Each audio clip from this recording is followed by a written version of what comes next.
Alright, so I am going to do a small video on what I do to print the backlog holder that I made. So I want to show that and to give everyone an idea of what to do when you print it out. So these are my projects. Here's my cube or my adapter. So I'm going to drop this plane or this side and go ahead and turn it so that I can see this features when it's printing. It's kind of nice. You don't need to, but as you can see, there's nothing else on the other side, so I like to make it a little interesting when I stare at it while it's printing. So part is in. Then go to the support, clear, auto generate.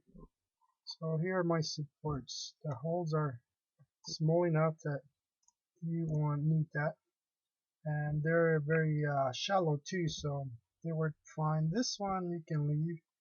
What I do on here, I like to take the last one off and then just leave 3, so it makes it even easier to get rid of the what do you call it, the supports. So this one just needs a little bit. I could move them over, but I'm just gonna leave it.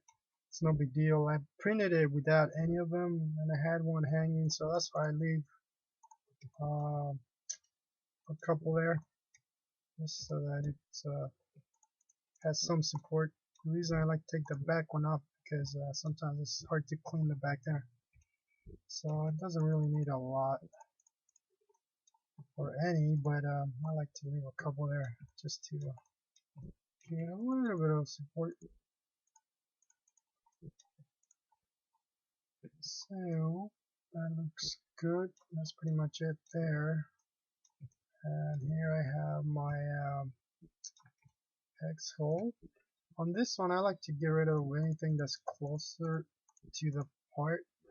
Oops, got one over one there. Oh, good. Get the last one here.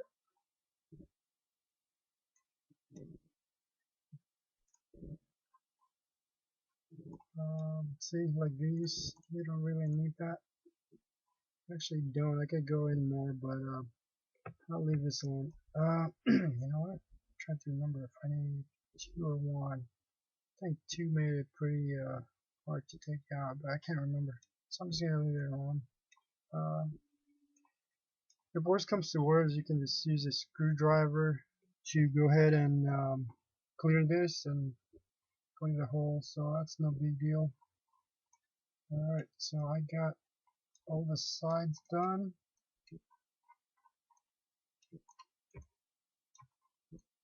Now I'm going to go ahead and clean the bottom. So this is a tricky one because you actually need supports all the way from the bottom or the height, not the whole part. But it's no big deal. I printed it fine. You just gotta clean it. So here we got 2 pieces touching. Here's another small one.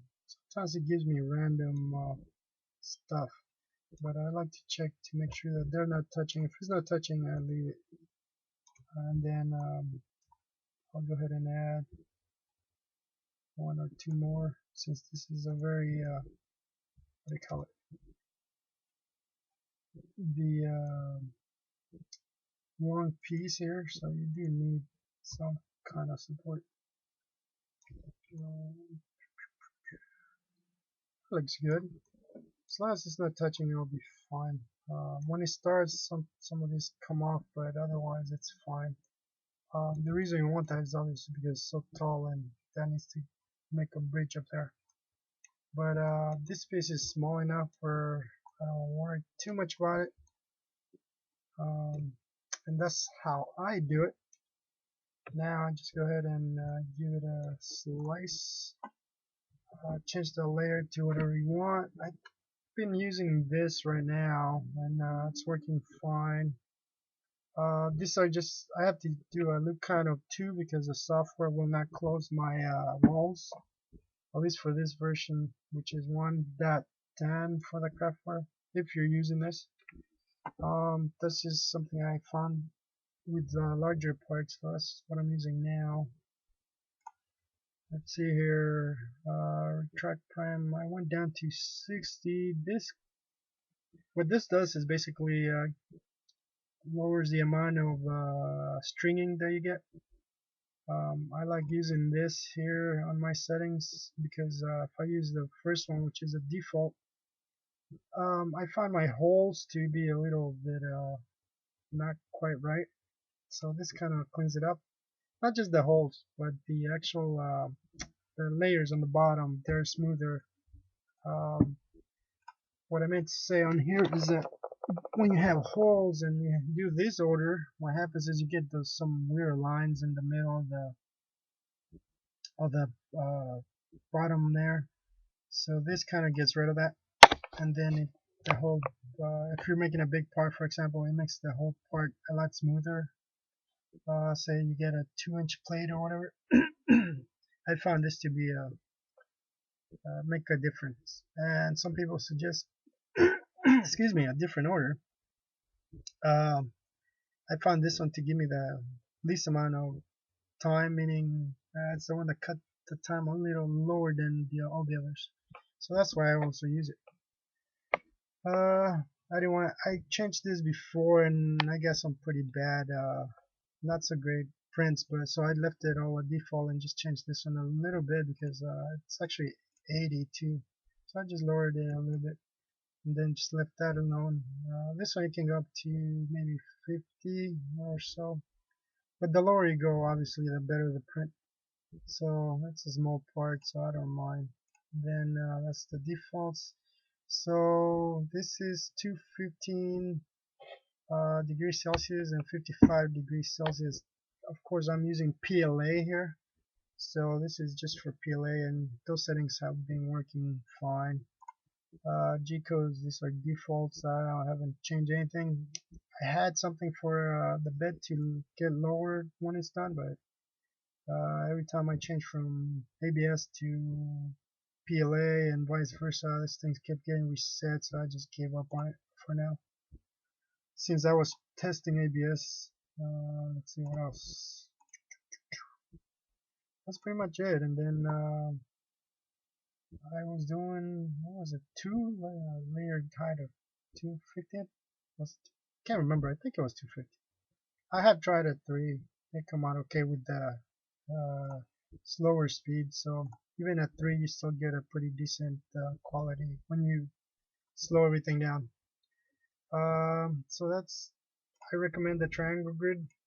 Otherwise, the ports are not as strong from what I found out. I mean, depends on the infill too. You can go higher than that. And I'm using this for the small part, and that works great. So I'll go ahead and slice it. And this part's about an hour and 18 minutes to print, so it's not too bad. And it works fine. But there you go. That's what the lock adapter looks like, and what you need to do if you want to make it a little more printable. Alright, thanks for watching.